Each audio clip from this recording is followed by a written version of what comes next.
Dow Jones Industrial Average off 225 points. All through the major indices, as you can see, down less than 1%, but getting very close. When the show began, the Dow was off 320 points, maybe finding some equilibrium as we head into the last hour of trading. We will continue to watch these markets.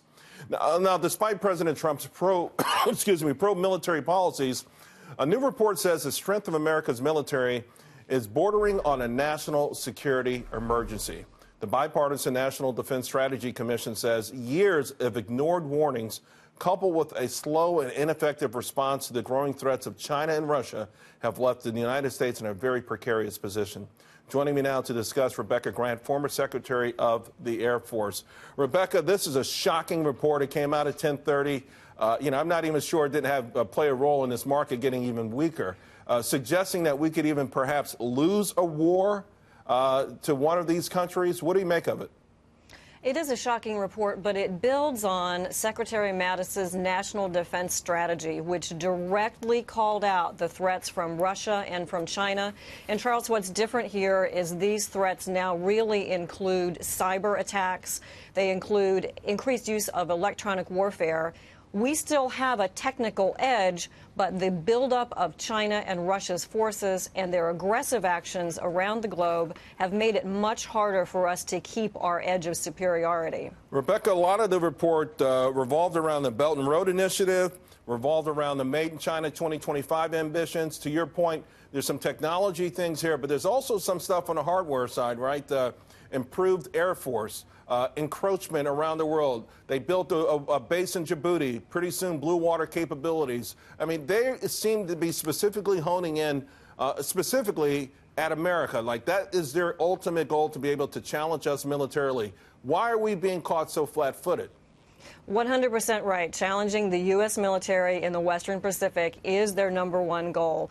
And we're not exactly flat-footed. Our military forces know this is here, but we're dealing with some long-term trends. One is our ongoing problems with readiness, particularly aviation readiness. And we are just now turning to make some of the long-term investments that we need to protect everything from our nuclear command and control down to how we use our marine amphibious ready groups. So it's a big change in strategy for us. Meanwhile, China is working harder to develop their air forces. We saw their J-20 fighter and its missiles last week at the air show, and we see a lot of new and fresh activity from their Navy, particularly in the South China Seas. Rebecca, also the report sounding a word of caution on the sort of technologies that we import from China. There was a report not long ago of tiny chips being embedded in certain products. Companies involved or that were named in that report deny it. And also ZTE, there's going to be 5G. There's going to be a lot of different technologies being unveiled here soon. Do we push back on all of them? How do we safeguard that none of them are sort of Trojan horses?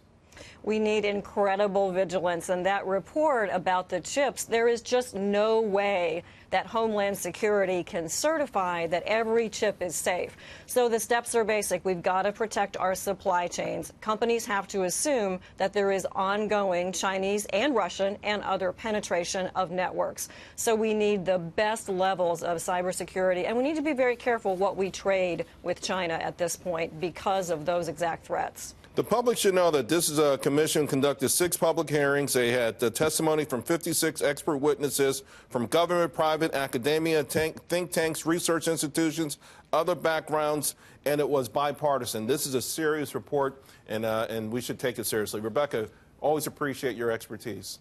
Thank you. Thank you.